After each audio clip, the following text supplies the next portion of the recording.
9월 2일 강아랑이 전해주는 정치권의 뜨거운 말말말 강아랑의 정치랑입니다. 오늘 첫 번째 주제는 훈풍과 맹탕입니다. 지난 주말이죠. 미뤄진 일정 끝에 여야 대표가 드디어 만났습니다. 여야 대표가 의제를 갖고 만난 공식 회담은 무려 11년 만인데요. 지난 2013년 당시 새누리당 황우여 대표와 민주당 김한길 대표가 만난 이후 여야 대표의 만남은 성사되지 못했었죠. 국회의사당에 있는 양당 대표실의 거리가 한 1분 채 안 걸립니다. 근데 그 거리를 좁히는데 11년이나 긴 시간이 걸렸다는 사실이 새삼 우리 정당들이 조금 더 노력해야 되지 않을까. 그런 차원에서 어제 정치복원에 대한 첫 발을 그래도 띄지 않았나라는 생각을 합니다. 정치가 실종됐다고 하는 그런 이야기들이 많은데 오히려 이제 이런 대화의 장을 통해서 물꼬를 트고 이후에 더 많은 이야기를 이어나갈 수 있는 접점이 마련되었다, 확인되었다, 이런 기준. 여야 각 당에선 두 사람의 만남에 대해서 협치 물꼬를 튼 것이라는 긍정적인 반응을 내놨습니다. 하지만 여야가 첨예한 대립을 보이고 있는 안건에 대해선 입장 차이만 확인했다는 아쉬움의 목소리도 나왔습니다.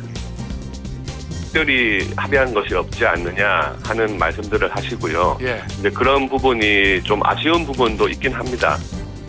공동 발표를 했지만 전혀 결정된 게 없어서 국민을 잔치에 초대한 것까지는 좋았으나 국민께서 드시고 싶은 그런 맛난 음식을 좀 드실 수 있도록 하지 못한 점, 이 점은 아쉽다.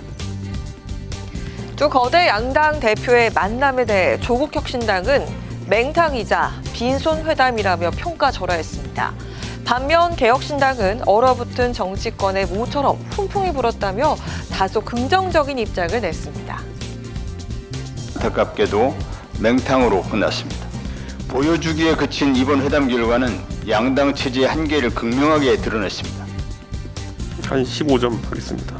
아무것도 결론이 난 게 없는데 15점이면은 이게 기본점 15점 주고 하는 건데 워낙 빵점짜리들이었으니까요. 제 생각에는 지금 어떤 대화를 시작했다는 것 자체에 대해 가지고 평가하는 분위기도 있는 것 같습니다.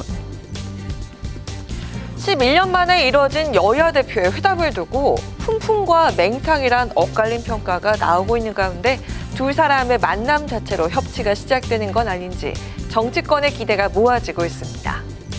이어서 두 번째 주제는 29.6%입니다. 지난주 국정브리핑을 가졌던 윤 대통령, 오늘 발표된 여론조사에 따르면 국정 지지율이 소폭 하락한 것으로 나타났습니다. 리얼미터가 조사한 결과 윤 대통령의 국정수행 평가를 두고 잘하고 있다. 긍정평가는 29.6%, 잘못하고 있다. 부정평가는 66.7%로 나왔습니다. 일주일 전 조사보다 0.4%포인트 하락한 것으로 나타났습니다. 장기화되고 있는 의료 대란과 독립기념관장 임명 강행 등이 지지율 하락에 영향을 미친 게 아니냐는 해석이 나오고 있습니다. 지난달에 있었던 대통령의 국정브리핑이 지지율 반등의 효과로 이어지지 못했다는 분석도 나오자 대통령실은 지지율에 연연하지 않고 국정 방향을 개혁에 두겠다고 밝힌 상황입니다. 이렇게 많은 노력을 기울이고 있지만 국민 여러분의 체감 민생이 기대만큼 빨리 나아지지 않아 안타까운 마음입니다. 개혁은 필연적으로 저항을 불러옵니다. 저는 쉬운 길을 가지 않겠습니다. 민생을 위한 개혁 청사진을 지시했지만 의료대란 장기화로 인해 국민들의 지지는 높지 않은 상황인데요. 정부의 개혁 의지가 지지율 반전을 이뤄낼 수 있을지 지켜봐야겠습니다. 지금까지 강아랑의 정치랑이었습니다.